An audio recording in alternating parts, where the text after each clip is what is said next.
Well, and hello again to another episode of the Crotchety Old Men Podcast. As you already by now ought to know, I'm one of the co-hosts, Gary Smith, and we have a bunch of folk here in the studio today with us. Of course, my main man, Paul P.C. Clemens. What's going on, Doc?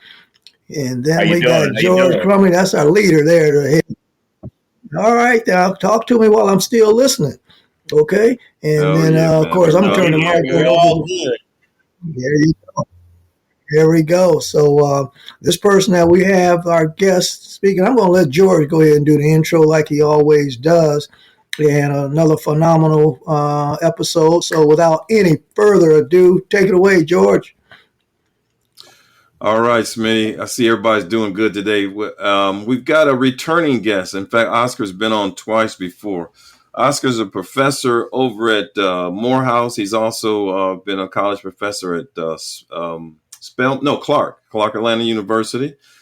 He's a professional appraiser. Has been there since 1992. But we've got him on today to talk about cryptocurrency. We've had him on twice before. So with everything going on today, we figured it'd be great to have him back on, talk about crypto, because we know a lot of folks are involved in that and trying to figure out what's going on. And I don't know any better person to talk about than Oscar Sistrunk. Welcome to the show, Oscar. Oh, thanks. I'm glad to be back. I miss you guys. Back with the crew. So I, So I enjoy it. Thank you. So tell us what's going on. What's been going on with you, and what's going on with crypto?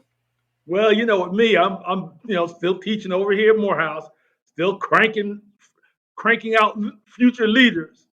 So I'm in the business department teaching there. I teach a real estate appraisal class, and then of course I still am a commercial real estate appraiser, and I do commercial appraisal work throughout the United States. I just got back from Florida.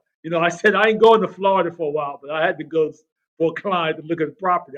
I did in and out. I flew in that morning, flew out that afternoon. I ain't spending the night.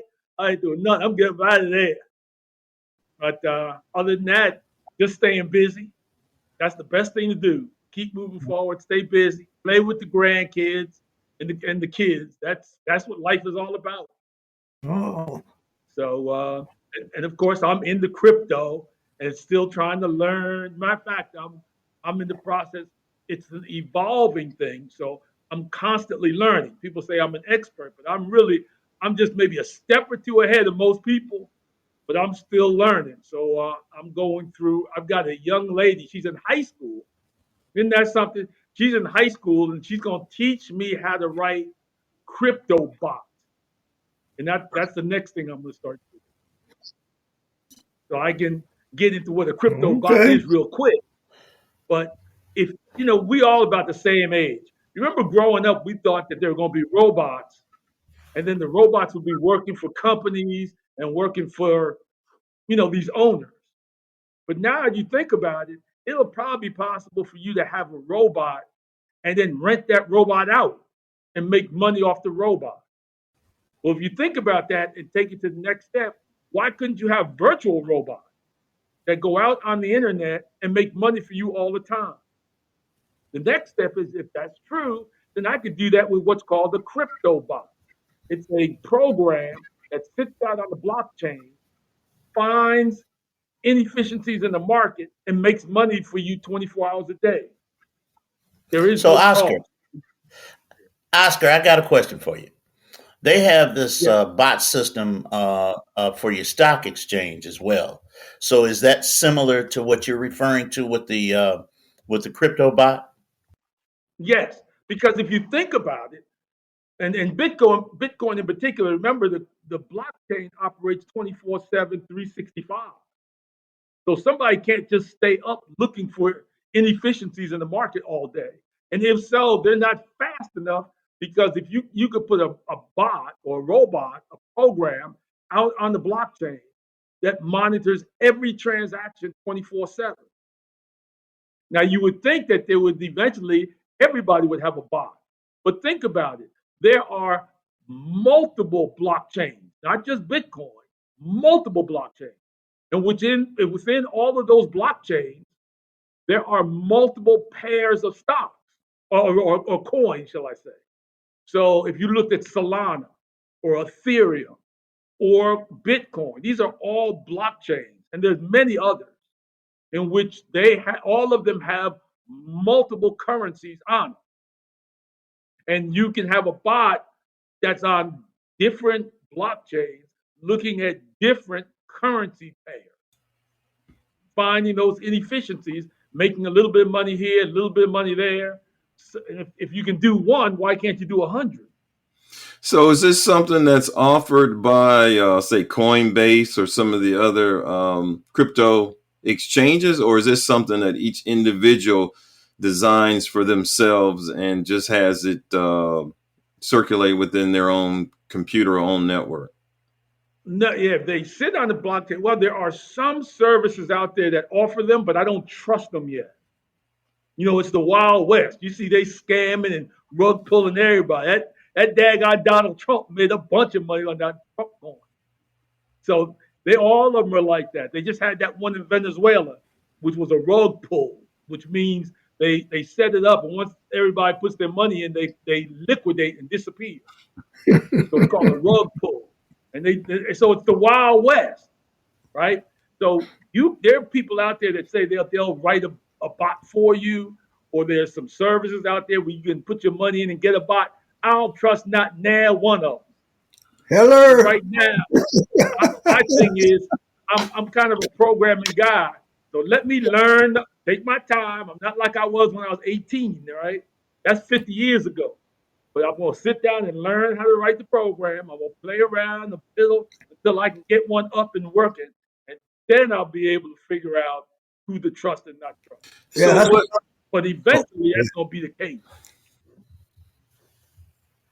So let me ask you this. Let me ask you this. Political atmosphere, what changes do you see with Bitcoin and the whole industry? Everybody kept that daggone Donald Trump. I give him credit. I remember when I was in high school in New Jersey, and I remember Trump way back then in the 70s. I give that dude credit, man. He can talk that. He's one of the best talkers and guys I've seen. Now, you got to give him credit. He talked all these people into saying how he's going to be the Bitcoin president. He already showed you what he's going to do when he did that Trump coin. I don't think I think that what they're going to do, they might be trying to pump up crypto, but it's more for them to get in there and take money. I don't think they're good. Bitcoin is like the banks were in the 2020s. So 100 years ago, it was banks. And eventually we had the depression, and eventually FDIC and everything had to be formed, and federal regulations had to come in to control the bank. Crypto's kind of the same thing. It's the Wild West. It's the banking industry 100 years ago. And some of these people are taking advantage of folks. And I think that's going to hurt crypto in the short term. Because people are losing their money. They're saying, I don't want to be bothered with it. Eventually, I don't think it's going to be this guy, even though he says it is. I just don't. He's too slick. I think the next guy, because of what is going to happen, the next guy is going to put the regulations in so we don't have these scammers just stealing money from everybody. Other than that, Bitcoin, Ethereum, they're the big boys. They're not going anywhere. But some of these others, even Solana, has recently, there's been a problem with that, where people have been putting meme coins and crazy coins on Solana and getting ripped off. So Solana's been hurt, and their coin price is now dropping as people realize they may not be who we think they're going to be. And it's not them in particular, it's just the way their blockchain is set up.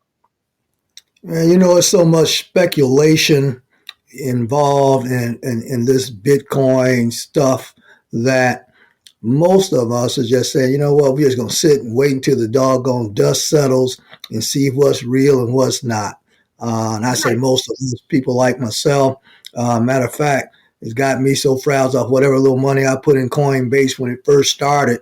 And I got some emails and text messages about check your account. I said, forget it. Y'all keep that money. I'm not answering no emails. I'm not clicking on nothing because you understand it's too much thievery going on. And Right. I could get with it if I understood the game. You understand? But since I don't understand the game, you got all these block changes and block. When I think about putting somebody out on the block, well, it has a Right. totally different meaning to me. You know, That's right. so I'm done with that crypto stuff. Well, That's you just see, my the key is it's a long-term play. I still tell people you put a little bit in there because it gives you that little alpha in your portfolio return, right? But yeah, you don't put all your money into it.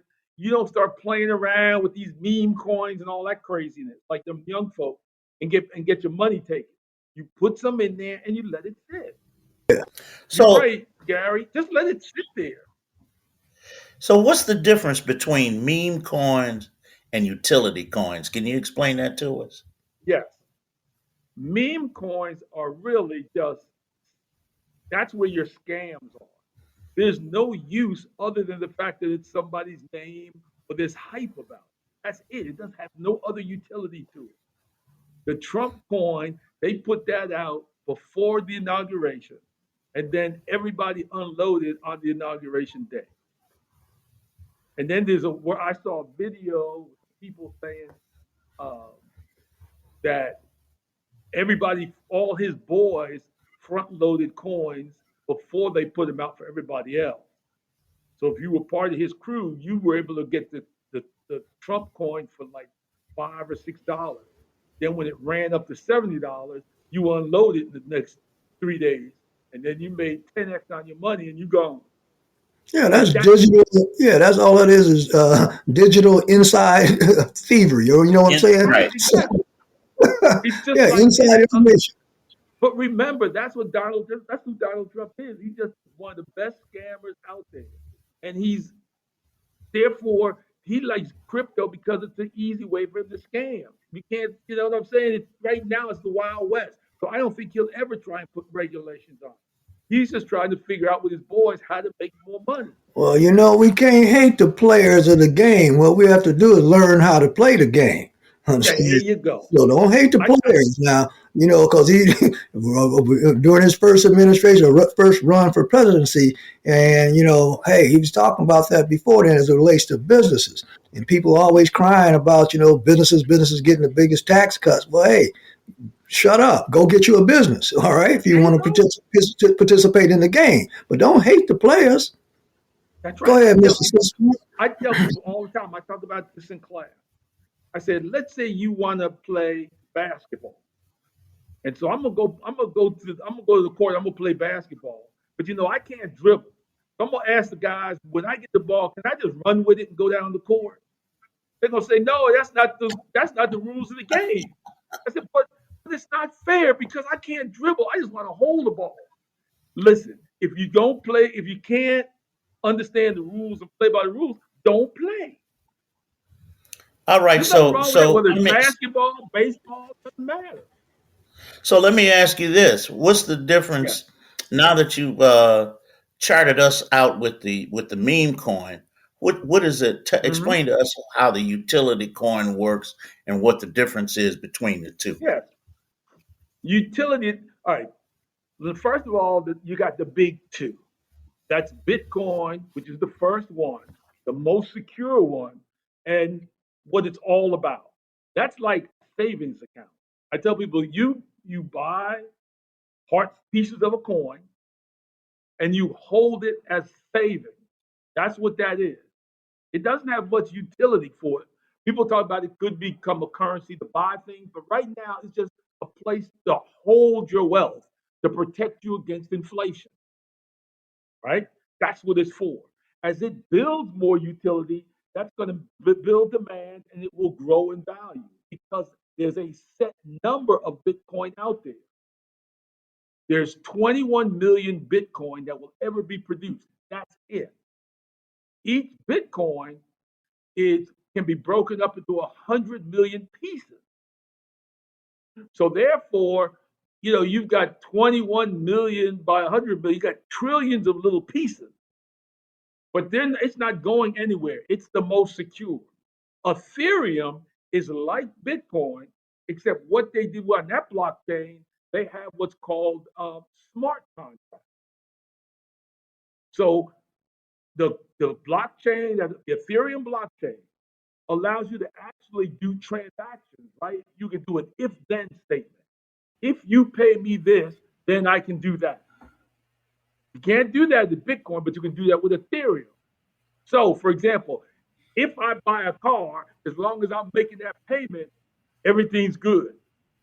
But if I don't make the payment, then they go in and take something from me. The blockchain can do that automatically. You can program it. Those are the two main ones. All the other utilities, like you hear about XRP, Solana, Doge, all of these others, they're finding utilities for them. And people will accept those coins for stuff. Solana came around because it's like Ethereum, but it's much cheaper because it operates faster. So Ethereum sometimes is very expensive to operate when it's busy. Solana is very inexpensive. So let's say you're only playing around with hundreds of dollars. With Ethereum, you can play around with hundreds of dollars. With Ethereum, you need to be in a $1,000, $10,000 range because the transactions can get expensive. Which looks like a lot of the young folks are going to this XRP. What's the attraction there? It is building utility. You hear people talk about how companies may accept that for currency. You heard about countries being able to want it. It's all, once the blockchain is set up and the coins are on it, then it's up to kind of like the system to make sure that it's secure, that nobody can really manipulate it. And then countries, companies, individuals will find uses and they'll accept it, right? In my appraisal firm, I could accept XRP coins if I want. Think of it like a currency. Instead of me accepting the Deutschmark or the German dollar, I can accept the XRP, or I accept Bitcoin, I accept Ethereum. So XRP is kind of growing because remember, they won the lawsuit against the federal government when the federal government said it's really a stock. And they the federal government lost. So XRP has a lot of uses to it. And it's So let cheaper me to ask. operate. So let me ask you Go ahead. this: what creates the value for a coin? The fact that it has a use and that people see that value and use in it, just like the dollar. Why does the dollar have a value? It's not tied to anything anymore. It's not tied to gold or anything. It has a value because people assume that it has a value and you can buy things with it. You can take it and save it. So when you work hard, your work converts into a dollar, right? The problem is the government and wealthy people are scamming everybody through inflation, taking your power away from you. So I tell all my students, you get paid in the dollar. Take that dollar and convert it into real estate, crypto, daggone bonds, stocks. I don't care, jewelry. I don't care, put it in some shoes or something nowadays. Do not keep it in the dollar. Well, hold on, Oscar. Now you said wealthy people, other people are scamming. Now I think that's a misnomer. Yeah, I know. Well, clean that up now because we don't I don't scam. know. Let me say this. Not everybody, but there's a Thank you. whole lot. Okay, let me say this. After this election, I realized, and I heard some people say, let's stop playing this game. Okay, let's be for real. This system is set up that the reason they want to go backwards is we're doing too well.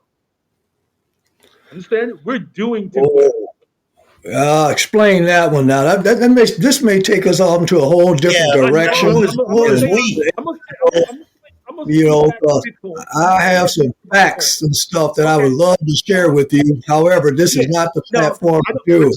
I don't want to get into the politics of it. I'm gonna swing All right. I'm gonna swing it back to Bitcoin. It doesn't matter. Politics, see, that's all part of the scam. It has nothing to do with that. We know that the dollar is losing value. That's why when you go, eggs are more expensive. The dollar is losing value, right? We know that. That's, when people talk about real estate, why is real estate going up? Well, one reason is the dollar is losing value.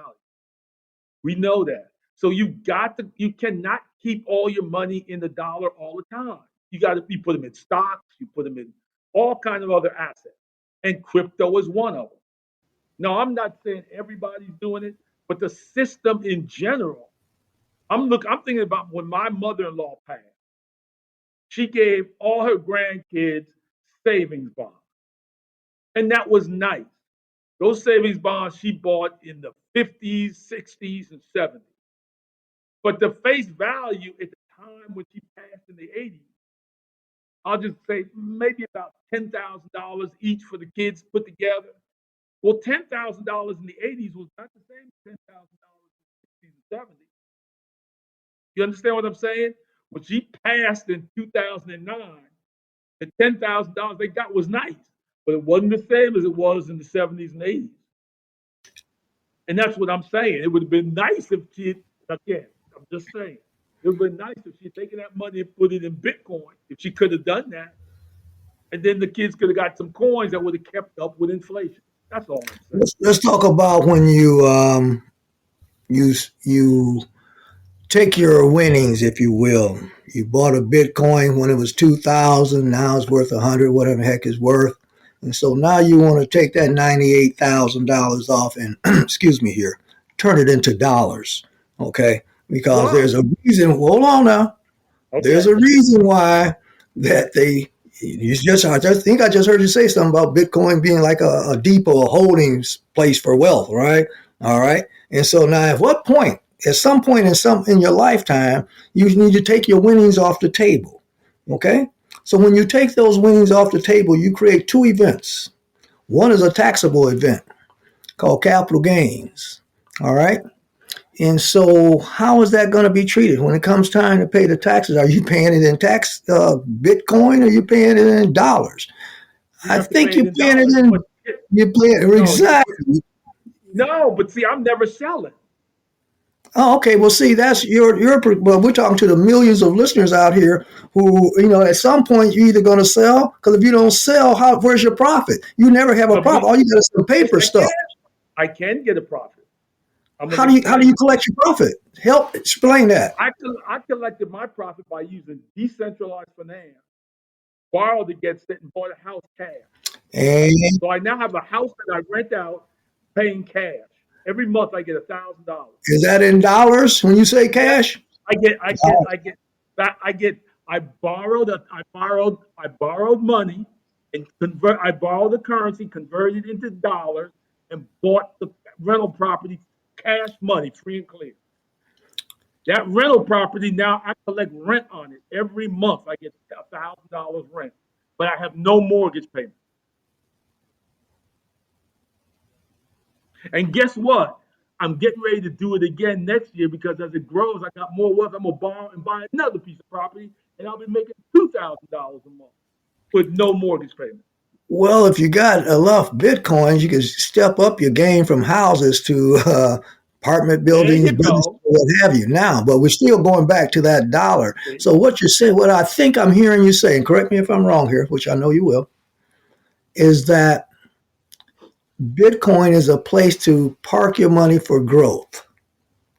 And while it's growing, it grows tax deferred. I won't say tax free, but it grows tax deferred. Isn't that similar to other investments that's out here that has less risk? Because the way I see it, there's a risk in investing, and then there's a gamble in investing.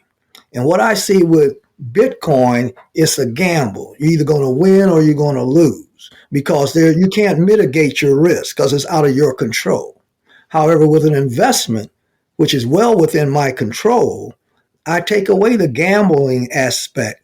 And all I have to do now is be shrewd enough and astute enough to mitigate the risk, identify that risk, and either eliminate it or evade it. So now, with those two scenarios, man, I'm going to sleep a hell of a lot better at night knowing that I'm in an investment that I know what the risk, I know what the rewards are, versus being over here and the next time a frog farts, Bitcoin goes down. Okay, Oh, let the me next say this. so go ahead. You are right in terms of with any portfolio, you need to spread your risk. With Bitcoin, I'm talking about, I'm not going to say it's a gamble. I'm going to say it's a higher risk. I agree. All right. I think over time that's going to change, but I agree. It's a higher risk, but it's part of a portfolio. I've got maybe some gold. I've got some basic stocks. I might have some kind of growth stocks, right?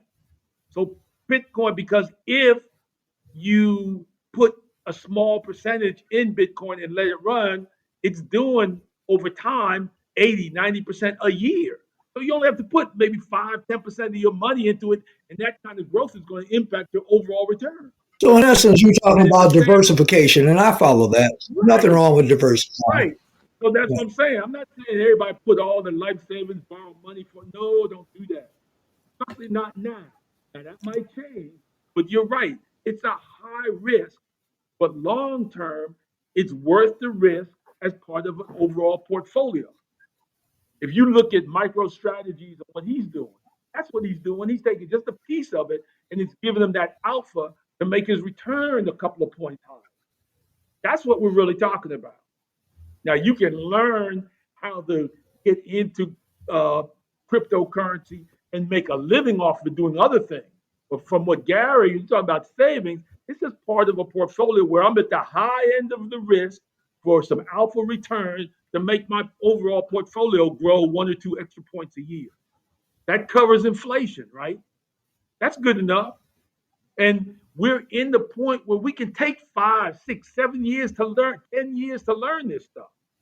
I started talking about it in my class 10 years ago.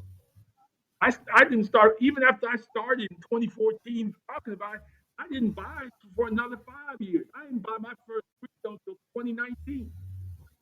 Here it is 6 years later, and now I'm just still learning about this stuff and learning how to reduce my risk. There are ways.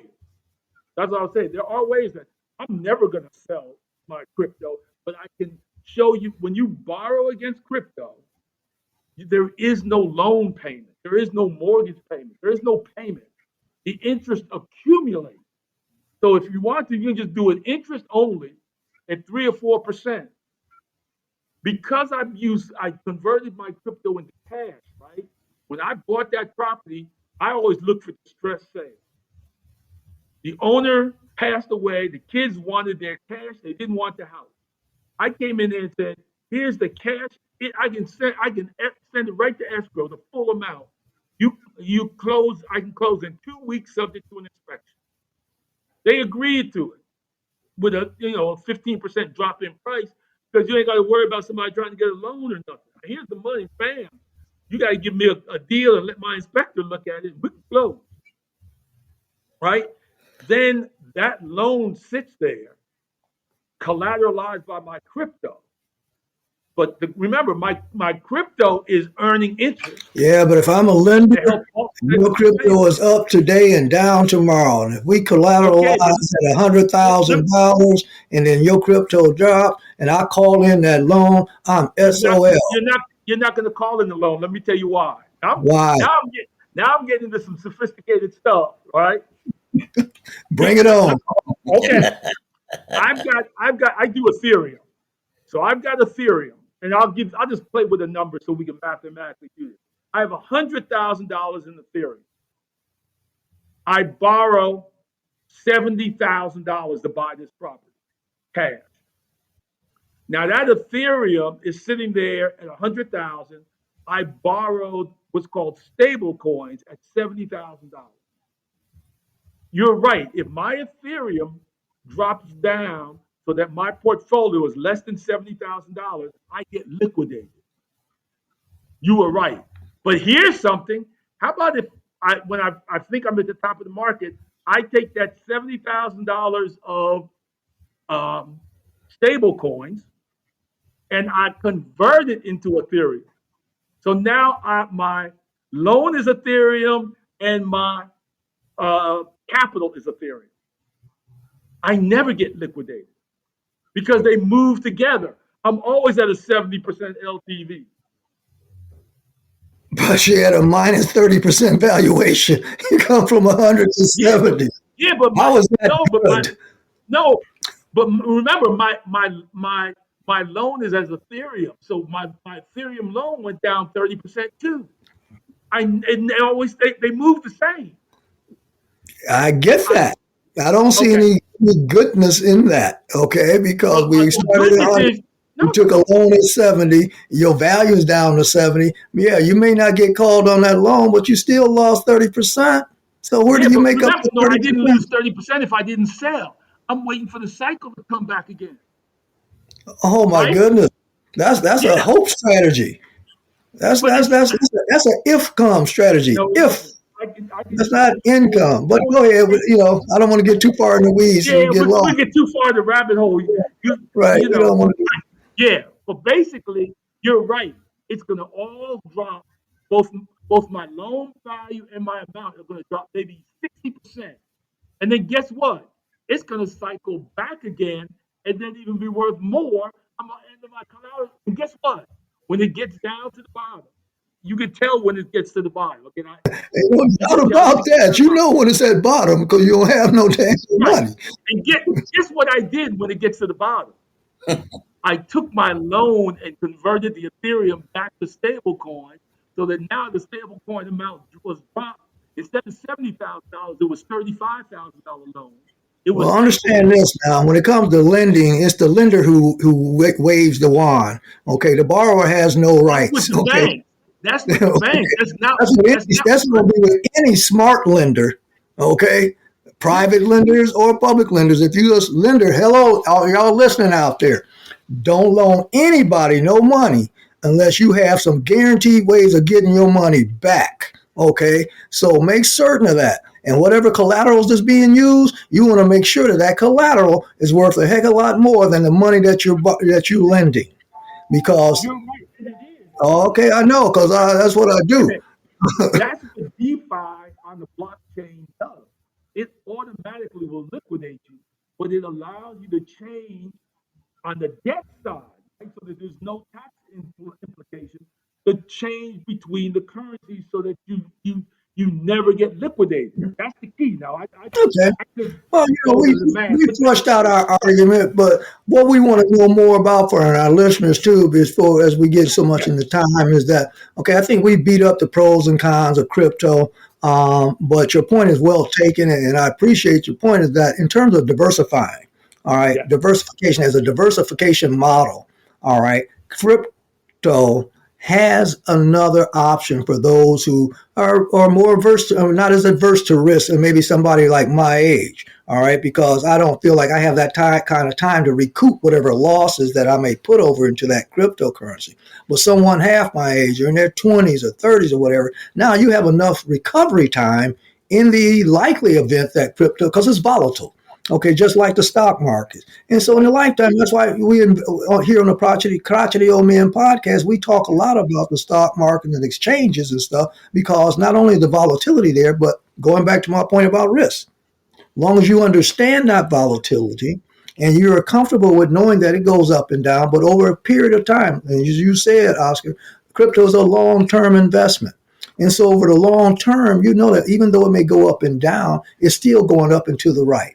There's going to be some dips and stuff. And so if you lose in the first cycle and you're young enough to ride out the next cycle, then you have an opportunity to recoup whatever losses that you may have incurred. But I agree 100% with you, man. As a option to diversify your portfolio, hey, there's nothing wrong with having a little crypto in it because, like I just said earlier, I put some money into it when it first came out into Coinbase or whatever the heck it is. I don't even know where it's at. that's I'm, you know why? Because I don't want to mess it up. I don't want to click something and they end up going in my account and take my money, okay, and all that stuff. So I just let it ride. So if it's growing, I don't know. And if I'm losing, I don't care because they don't have right. that much of mine over there. So with that, George, I'm going to turn it back over to you. Yeah, people could put that in cash app, PayPal. They now, will have, you can take some of your money, buy something, just let it sit there, right? That's a good idea, and that's the entryway. That's what I did. That was my entryway. When I first started, I bought my first piece of Bitcoin with Robinhood. And eventually I moved from Robinhood to Coinbase. And I still use Coinbase to this day because they're trusted. They've been around. I was smart enough that I was in block 5, but I got out of it before it collapsed. And I moved past it because I just didn't like some of the fees they were charging. So I kind of lucked up on that one. I know some people who who didn't, but for the most part, Coinbase, Kraken, some of these people have been around. Gemini, they've been around a long time. These guys flushed it out. They're pretty reliable. These other folks, you gotta be real. It's like either do you go to Bank of America or do you go to Sistrunk Federal Bank? You decide. All right. I got a debit card for you. All right. So my takeaway is you're still endorsing crypto as a viable means of investment, and you don't really see the current administration really changing a lot. So it's still buyer beware, invest at your own risk. And as we always say on the Crotchety Old Men, this is for entertainment purposes, and we're not endorsing for anybody to go out and run out and buy some Bitcoin or any other Ethereum or XRP or anything. Here again, we're just trying to provide some information and education as far as what has happened, since this new administration has taken over. And based on what Oscar is saying, not a lot has changed. Keep on your same road. If this is something you want to do, we highly suggest you do some investigations and basically, buyer, like I said, buyer beware. So with that said, what we got? Who's got my words of wisdom today? I see some heads down, and y'all see some scratching. Which one of y'all gonna jump up and close us out today? We're just gonna keep it simple. Look here, the dream is free, but the hustle is sold separately.